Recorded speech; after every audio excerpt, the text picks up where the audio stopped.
चलो फिर आज थोड़ा आगे बढ़ते हैं, थोड़ा सा और कठिन सवाल लेते हैं। जैसे हमने जो नोट्स भेजे थे उसमें एक सवाल था, एक किसान 10 मीटर भुजा वाले एक वर्गाकार खेत की सीमा पर एक चक्कर 40 सेकंड में लगाता है, तो 2 मिनट 20 सेकंड के बाद किसान का विस्थापन कितना होगा। वर्गाकार का मतलब समझते हो? वर्ग क्या होता है, आयत क्या होता है, चतुर्भुज होते हैं ये। तो वर्ग का क्या मतलब होता है, वर्ग किसे कहते हैं? जिसकी चारों भुजाएं बराबर होती हैं। जिसकी चारों भुजाएं बराबर हो और हर कोण 90 अंश का हो। देखो जैसे ये है, लगभग लगभग इसकी चारों भुजाएं हमने बराबर बनाई, ठीक। ये एक खेत है उसका, किसी किसान का एक वर्गाकार खेत है जिसकी ये किनारे की बाउंड्री है, ठीक। और इस क्या कह रहे हो? स्क्वायर है, मतलब ये जो है वर्गाकार है, वर्गाकार का मतलब स्क्वायर ही होता है, ठीक।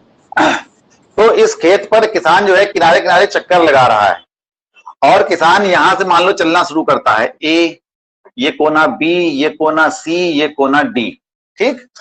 और यहां से चलता है, इधर जाता है, फिर इधर जाता है, फिर इधर जाता है, फिर इधर जाता है। तो अब क्या हुआ, एक चक्कर पूरा हो गया, ठीक है। तो सवाल कह रहा है कि एक चक्कर पूरा करने में 40 सेकंड लगते हैं, यानी किसान को यहां से चलकर वापस यहां तक आने में कितना लगता है, एक बार में 40 सेकंड लगते हैं। और इस खेत की भुजा कितनी है, 10 मीटर। इसकी भुजा है 10 मीटर। तो जब ये 10 मीटर है तो ये भी 10 मीटर होगी, क्योंकि वर्गाकार है तो चारों भुजाएं बराबर होंगी। तो ये 10 मीटर है तो ये भी 10 मीटर होगी, ये भी 10 मीटर होगी, और इधर से भी ये 10 मीटर होगी, ठीक। एक चक्कर लगाने में लगता है उसको 40 सेकंड। तो एक चक्कर लगाया, और उसको कितनी देर तक चक्कर लगाए हैं, 2 मिनट 20 सेकंड तक चक्कर लगाए हैं।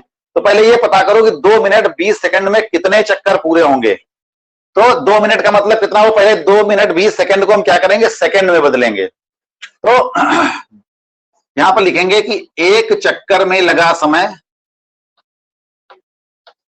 एक चक्कर में लगा समय कितना है, 40 सेकंड।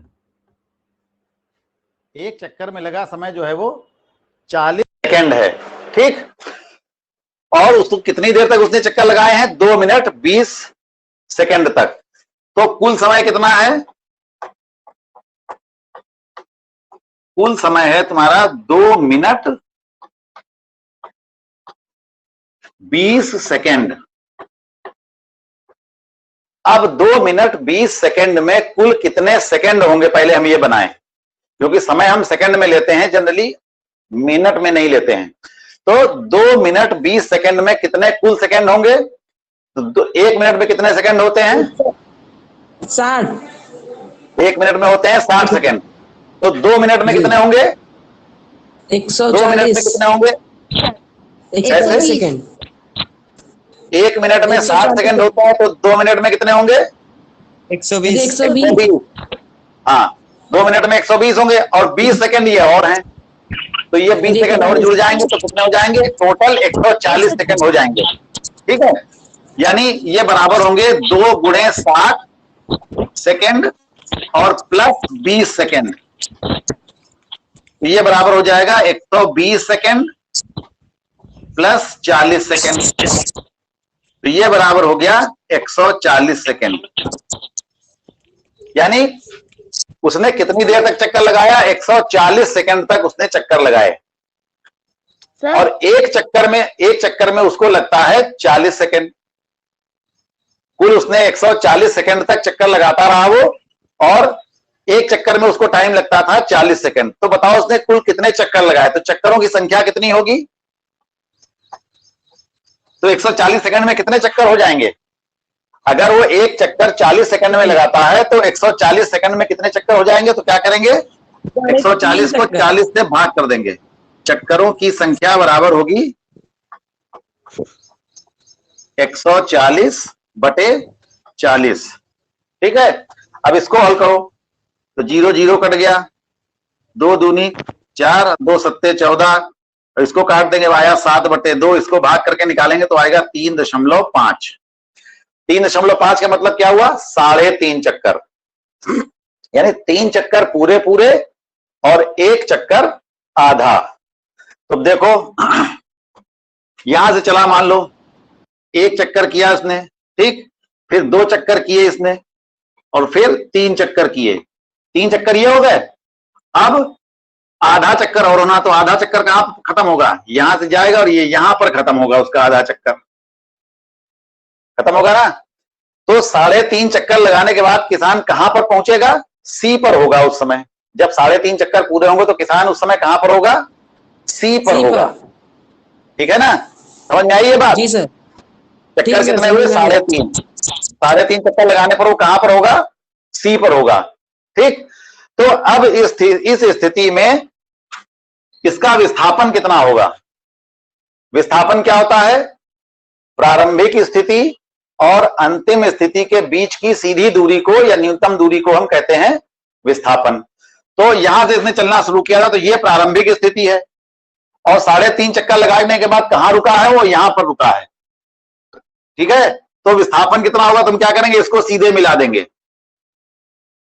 ये दूरी जो होगी ये इसका विस्थापन कहलाएगी।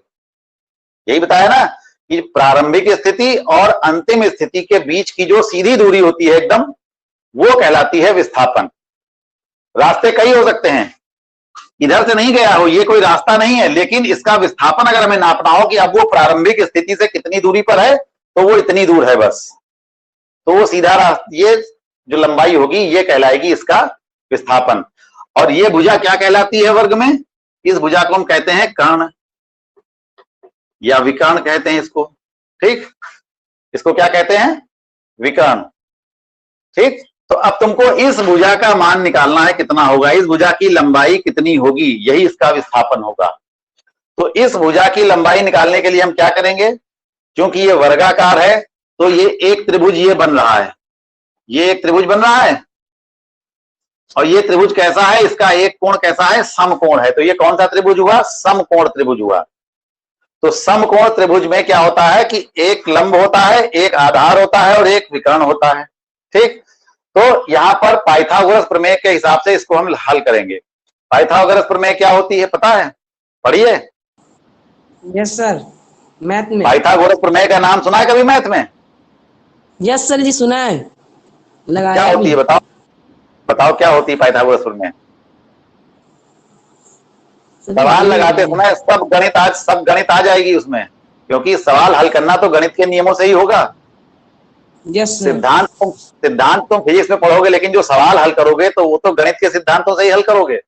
तो अब यहां पर क्या करेंगे, हम पाइथागोरस प्रमेय लगाएंगे। पाइथागोरस प्रमेय होती है कि किसी समकोण त्रिभुज में, पाइथागोरस प्रमेय पहली बात तो है कि पाइथागोरस प्रमेय जो होगी वो केवल समकोण त्रिभुज पर ही लागू होती है। अगर समकोण त्रिभुज नहीं है तो फिर उस पाइथागोरस प्रमेय से सवाल नहीं लगाया जाएगा। अब समकोण त्रिभुज क्या होता है? ऐसा त्रिभुज जिसका कोई एक कोण समकोण हो।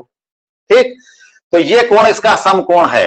ठीक, तो इसलिए कैसा त्रिभुज है? ये समकोण त्रिभुज है। तो अब इस समकोण त्रिभुज में इस भुजा का वर्ग और इस भुजा का वर्ग, समकोण बनाने वाली जो भुजाएं हैं, इन दोनों भुजाओं के वर्गों का जोड़ जो होगा वो इस भुजा के वर्ग के बराबर होगा। ठीक, कितना समझ में आया? तो इसको मिटा दे, फिर हम आगे लिखें।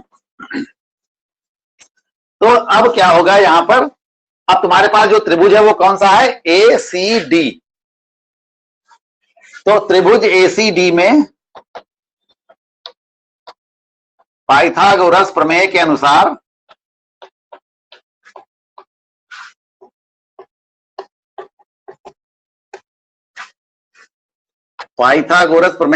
क्या बात होगी?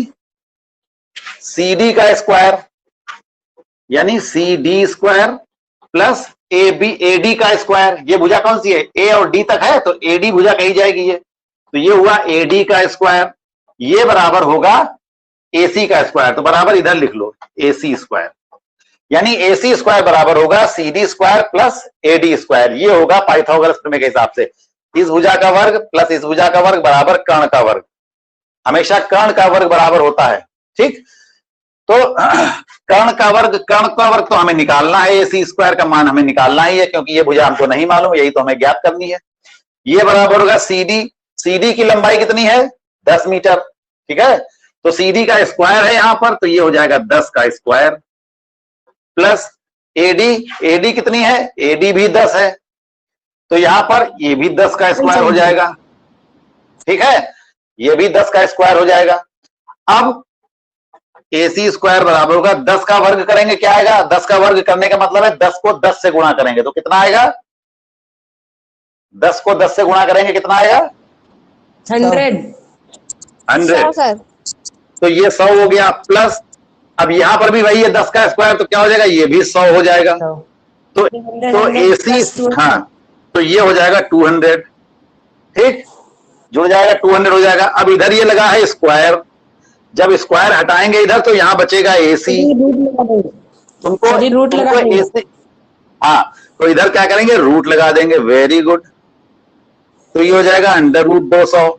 अब √200 का जब वर्गमूल निकालेंगे तो ये आएगा 10√2, ठीक, इसका वर्गमूल कितना आएगा 10√2। तो इस भुजा की लंबाई कितनी आई 10√2, इसको कहेंगे 10√2। तो यही इसकी लंबाई हो गई, यही इसकी लंबाई हो गई, ठीक। तो इसका विस्थापन कितना निकला 3.5 चक्कर के बाद इसका, हाँ, 10√2 मीटर, क्योंकि लंबाई सब काहे में दी है, मीटर में दी है, तो ये लंबाई भी काहे में आएगी, मीटर में आएगी, तो 10√2 मीटर। तो यहां पर लिखना, तुमको उत्तर क्या लिखना होगा कि अतः 2 मिनट 20 सेकंड के पश्चात किसान का विस्थापन कितना होगा 10√2 मीटर होगा, 10√2 मीटर होगा, ठीक है, समझ आया सवाल ये? Yes sir. 10 मीटर की भुजा वाला वर्ग था, उस पर किसान चक्कर लगाता है, एक चक्कर में 40 सेकंड लगते हैं, और वो कितनी देर तक चक्कर लगाता है 2 मिनट 20 सेकंड तक चक्कर लगाता है। तो 2 मिनट 20 सेकंड तक चक्कर लगाने में कुल कितना सेकंड हुआ 140 सेकंड। तो 140 सेकंड में कितने चक्कर पूरे होंगे 3.5 चक्कर। 3.5 चक्कर लगाने के बाद किसान कहां पर होगा, C पर होगा, तो उसका विस्थापन कितना होगा AC होगा, ठीक। तो अब AC का मान जो है हम वो इस समकोण त्रिभुज की सहायता से पाइथागोरस प्रमेय को लगा करके इस तरह से ज्ञात कर लेते हैं। तो वो आता है 10√2 मीटर, यानी 3.5 चक्कर के बाद किसान का विस्थापन कितना होगा 10√2 मीटर होगा, ठीक है। अच्छा, अब एक समझ में आया सवाल, ये मिटाएं? यस सर जी, रफ कर दीजिए।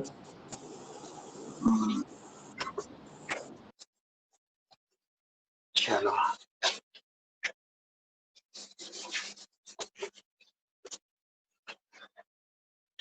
तो अगला सवाल देखते हैं। कोई बस विरामावस्था से चलना प्रारंभ करती है। देखो, विरामावस्था से चल रही है, इसका मतलब क्या हुआ, बताया था तुमको कल कि जब कोई वस्तु विरामावस्था से चलती है तो क्या होता है, प्रारंभिक वेग 0 होता है। विरामावस्था से जब भी चलेगी कोई वस्तु तो प्रारंभिक वेग क्या होगा 0 होगा, 0 होगा। तो प्रारंभिक वेग को क्या कहते हैं U, तो U बराबर 0। सवाल पढ़ो तुरंत समझ लो, जैसे कहा गया विरामावस्था से चलती है, इसका मतलब तुरंत तुम्हारे दिमाग में आना चाहिए कि U बराबर 0, ठीक। तथा 2 मिनट तक, 2 मिनट क्या है ये समय, 2 मिनट क्या है समय, तो समय को क्या कहते हैं T बराबर कितना है 2 मिनट। और हम समय किसमें ज्ञात, समय हम किसमें लेते हैं, हमेशा सेकंड में लेते हैं। तो ये बराबर कितने सेकंड हो जाएंगे 120 सेकंड। 2 मिनट बराबर हो गया 120 सेकंड। हम 2 मिनट का इस्तेमाल नहीं करेंगे सवाल लगाते समय, हम 120 सेकंड का इस्तेमाल करेंगे। फिर सेकंड में 2 मिनट, हाँ, 2 मिनट तक 0.1 मीटर प्रति सेकंड स्क्वायर के त्वरण से चलती है। तो त्वरण कितना है, त्वरण को क्या कहते हैं ए कितना है 0.1 मीटर प्रति सेकंड स्क्वायर। त्वरण कितना है उसका 0.1 मीटर प्रति सेकंड स्क्वायर से चल रही है। तो ज्ञात करना है तुम्हें उसकी चाल, उसकी चाल ज्ञात करनी है, प्राप्त की गई चाल वी सर जी, वी याद करनी, यानी वी ज्ञात करना है तुमको, क्योंकि यू तो 0 हो गया। अब 2 मिनट बाद उसकी चाल कितनी होगी, तो वो अंतिम वेग होगा। अंतिम वेग को क्या कहते हैं, वी। और क्या ज्ञात करना है, तय की गई दूरी भी ज्ञात करनी, यानी इस दौरान वो कितनी दूर तक जाएगी, तो दूरी को हम क्या कहते हैं, एस। तो तुमको 2 चीजें इस सवाल में निकालनी है, एक तो निकालना है तुम्हें अंतिम वेग और दूसरा निकालना है चली गई दूरी, यानी वी और एस तुम्हें निकालने हैं। ठीक जी सर। तो अब ये सब चीजें दी हुई हैं, तो अब v और s कैसे निकलेगा, देखो पहले तो तुम निकालो v, u दिया है, a दिया है, t दिया है, तो क्या निकल आएगा, v सबसे आसानी से निकल आएगा। तो पहला हिस्सा इसका हम लगाते हैं, पहला पार्ट क्या है, पहले v निकालते हैं। हमारा सूत्र क्या है, एक गति का पहला समीकरण क्या है, देखो गति का पहला समीकरण, गति के प्रथम समीकरण के अनुसार, और गति का पहला समीकरण क्या है, v बराबर u प्लस ए टी, ये है पहला समीकरण। ठीक, तो v बराबर क्या होगा, सब मान रख दो, सीधे हल कर लो बस। u का मान कितना है 0, प्लस a का मान कितना है 0.1, गुणे t का मान कितना है 120 सेकेंड। देखो t का मान हमेशा सेकेंड वाला लिखा जाएगा, मिनट वाला नहीं लिखा जाएगा। तो अब हमने 2 मिनट को 120 सेकेंड में बदल लिया था, तो अब यहाँ पर 120 वाला मान हम इस्तेमाल करेंगे। तो अब ये तो 0 हो गया, 0 जोड़ेंगे कुछ नहीं आएगा, तो v बराबर आ जाएगा, बस इन दोनों की गुणा कर लो, वही उत्तर हो जाएगा। 120 को 1 से गुणा करेंगे कितना आएगा 120, और फिर यहाँ पर दशमलव भी लगा है इसमें, तो 1 के बाद दशमलव लगा देंगे, यहाँ पर 0 के बाद यहाँ पर दशमलव लगा देंगे, तो ये आ गया v बराबर कितना आ गया 12 मीटर प्रति सेकेंड। v का मान निकल आया, अंतिम वेग निकल आया। ठीक, अब इसकी चाल निकालनी है, इसकी दूरी निकालनी है। तो दूरी निकालने के लिए तुम्हारे पास 2 समीकरण है, एक है v स्क्वायर बराबर u स्क्वायर प्लस 2as, तीसरा समीकरण, और दूसरा समीकरण है v बराबर u plus A T, s बराबर ut plus A T square.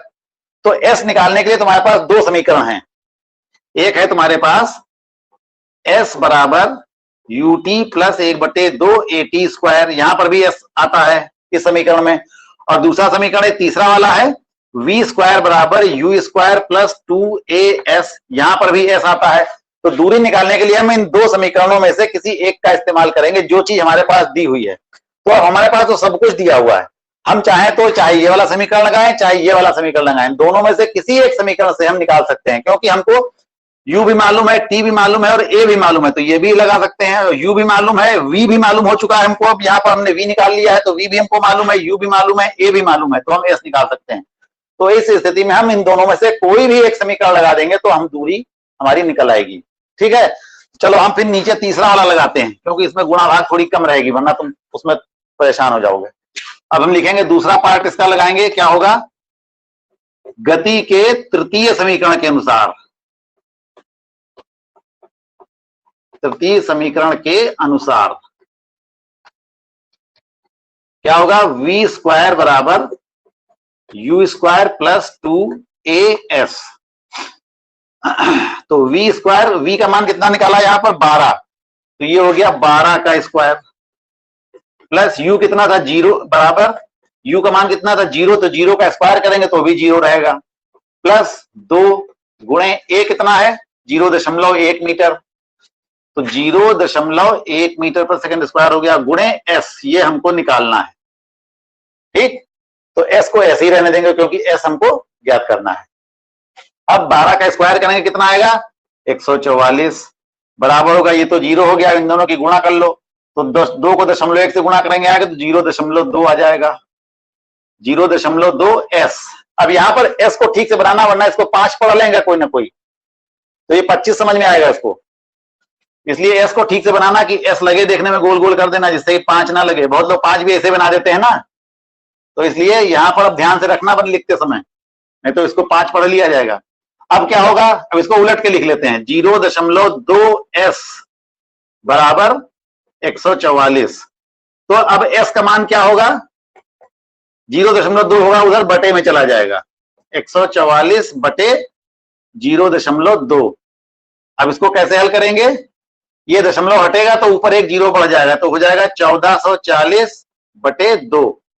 अब इसको काट दो, 2 एकम 2, 2 सत्ते 14, 2 दूनी 4 और 0 720। तो चली गई दूरी कितनी होगी? 720 मीटर। तो इस तरीके से दोनों चीजें निकल आई, उसका वेग भी निकल आया और चली गई दूरी भी निकल आई। कितना वेग होगा उसका? अंतिम वेग कितना होगा? 12 मीटर प्रति सेकंड। और उसके द्वारा चली गई दूरी कितनी होगी?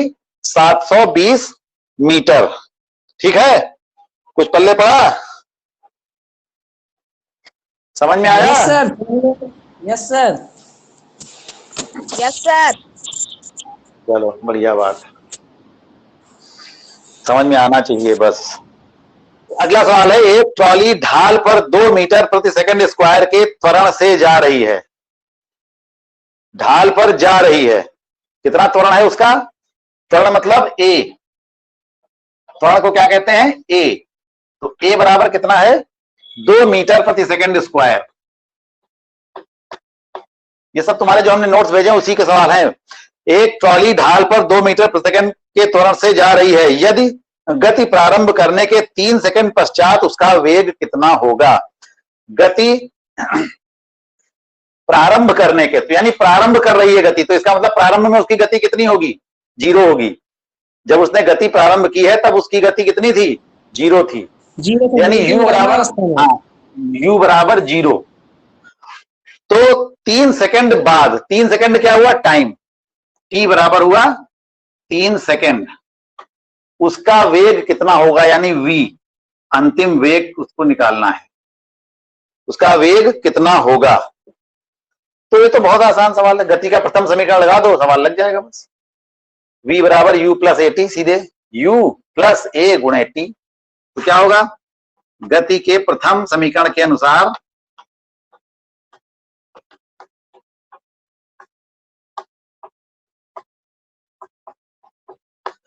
क्या होगा? v बराबर u प्लस ए टी।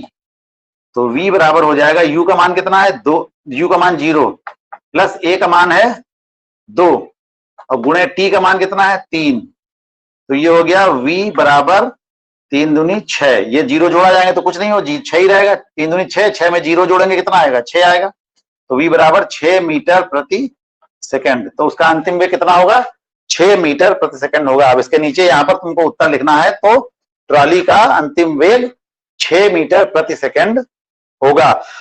अब अगर इसमें ये भी कह दिया जाए कि वो कितनी दूरी तय करेगी 3 सेकंड में, इस दौरान वो कितनी दूरी तय करेगी, तो अब दूरी निकालना हो अगर तो क्या करेंगे? अब तुमको एस भी निकालना है, मान लो इसमें एस भी ज्ञात करना है। तो एस निकालने के लिए तुम बाकी दोनों समीकरण में से कोई एक समीकरण लगा दो। चलो अब की बार दूसरा समीकरण लगाते हैं। गति के दूसरे समीकरण के अनुसार s बराबर ut plus 1/2 A T square. s बराबर होगा, u कितना है? 0, गुणे t कितना है? 3। इसको एक ब्रैकेट में बंद कर लो क्योंकि ये गुणा वाला मामला है। फिर प्लस लगाओ, फिर ब्रैकेट लगा लो, 1/2 गुणे a का मान कितना है? 2 और गुणे t का मान कितना है? 3 और यहां है t स्क्वायर, तो हो जाएगा 3 का स्क्वायर। ठीक, t का मान कितना है? 3 और यहां क्या लिखना है हमको? t का स्क्वायर करना है। तो t की जगह पे हो गया 3 और 3 का स्क्वायर। तो s बराबर क्या हुआ? देखो 0 को 3 से गुणा करेंगे, ये तो 0 हो गया। ठीक, 0 प्लस ये 2 और 2 कट गया, 2 कट गया, ये 2 और 2, ये 2 कट गया। अब क्या बचेगा? 3 का स्क्वायर करेंगे, कितना आएगा? 3 का स्क्वायर करेंगे 9 आएगा। 9 तो 9 को 1 से गुणा करेंगे तो 9 आ जाएगा। ठीक, तो 9 में 0 जोड़ेंगे तो क्या हो जाएगा? 9। तो s बराबर क्या आ गया? 9 मीटर। यानी 3 सेकंड में वो कितनी दूरी चलेगी? 9 मीटर की दूरी चलेगी। 9 मीटर की दूरी, उसके द्वारा चली गई दूरी क्या होगी? 3 सेकंड में 9 मीटर होगी। ठीक है, हाँ क्या कह रहा हूँ? समझ में आया? यस सर, समझ में आ गया बिल्कुल। चलो Yes, sir. ठीक, वेरी गुड। अब आज हम कुछ और सवाल थोड़ा ऐसे टेढ़े मेढ़े सवाल देंगे, दूरी निकालने वाले सवाल भी देंगे, थोड़ा टेढ़े मेढ़े सवाल देंगे, समय निकालने वाले सवाल भी देंगे। समय निकालने वाले सवाल हमने तुमको कल बताए थे, ठीक है? Yes sir. तो चलो फिर अब आज का काम इतना ही, और कुछ पूछना हो तो बताओ, क्योंकि अब हम कल इसको और पढ़ाएंगे, उसके बाद फिर ये पार्ट खत्म कर देंगे, मंडे से फिर दूसरा पार्ट शुरू करेंगे। तो सवाल अपने लगाओ, और जो ना समझ में आए तो उनसे पूछो, या पूरा चैप्टर तुम अपना रिवाइज करो, एक बार पढ़ो उसको, और कहीं पर कोई चीज ना समझ में आए तो फिर कल हमसे पूछना, ठीक है? सर जी पूछ लेंगे जो समझ में नहीं आएगा। ओके आज सर। का पार्ट तो कितना ही, शेष कल। Okay, bye bye.